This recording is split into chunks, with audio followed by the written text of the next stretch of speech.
بھارت وحشانہ طاقت کا استعمال کرکے اہل کشمیر کے جذبہ آزادی کو کچل نہیں سکتا۔ کشمیری عوام اقوام متحدہ کی قراردادوں کے مطابق اپنے حق خود ارادیت کا مطالبہ کر رہے ہیں۔ وسطی مودی کو یاد رکھنا چاہیے کہ فوجی جبر سے معروف عوامی تحریکوں کو شکست نہیں دی جا سکتی اور نہ ہی آزادی کی تڑپ رکھنے والوں کو وحشانہ ہتھ کنڈوں سے دبایا جا سکتا ہے۔ کشمیری عوام بھارتی غلامی سے آزادی تک اپنی جانوں کا نذرانہ پیش کرتے رہیں گے اور آزادی کے حصول کے لیے کشمیری عوام کا بہایا جانے والا مقدس خون ہرگز رائیگاں نہیں جائے گا۔ تنازع کشمیر کا واحد حل کشمیری عوام کے حق خود ارادیت کے حصول میں مضمر ہے۔ مقبوضہ کشمیر میں بھارتی فوجیوں نے ضلع بڈگام کے علاقے دربگ چاڈورہ میں فوجی آپریشن کے دوران گھر گھر تلاشیوں کے دوران توڑ پھوڑ، مکینوں پر تشدد اور قیمتی سامان لوٹ لیا۔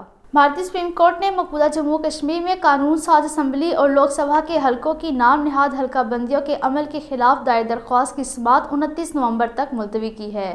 بھارتی ریاست اتر پردیش کی علی گڑھ مسلم یونیورسٹی میں ایک کشمیری طالب علم ساجد حسین کو ہندو انتہا پسند نے کرکٹ میچ کے دوران سر پر بلا مار کر شدید زخمی کیا، جس پر ساتھی طلبہ نے شدید احتجاج کیا، جس کے بعد حملہ آور شوبھت سنگھ کو گرفتار کیا گیا۔ کمیونسٹ پارٹی آف انڈیا نے کہا ہے کہ اگر 2024 کے عام انتخابات میں بی جے پی دوبارہ برسر اقتدار آئی تو بھارت تباہ ہو جائے گا۔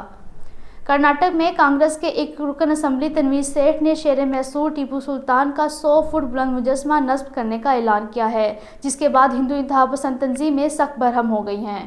بھارتی ریاست میگھالیہ میں ایک تیز رفتار کار کی ٹکر سے ایک بھارتی فوجی افسر کرنل رمیش راٹھور ہلاک ہو گیا۔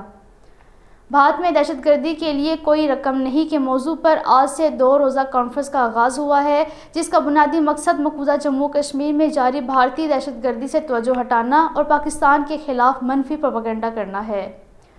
پاکستان نے کہا ہے کہ مسئلہ کشمیر کا واحد اور پائیدار حل اقوام متحدہ کی سلامتی کونسل کی قراردادوں کے مطابق آزادانہ اور غیر جانبدارانہ استصواب رائے کے انعقاد میں مضمر ہے۔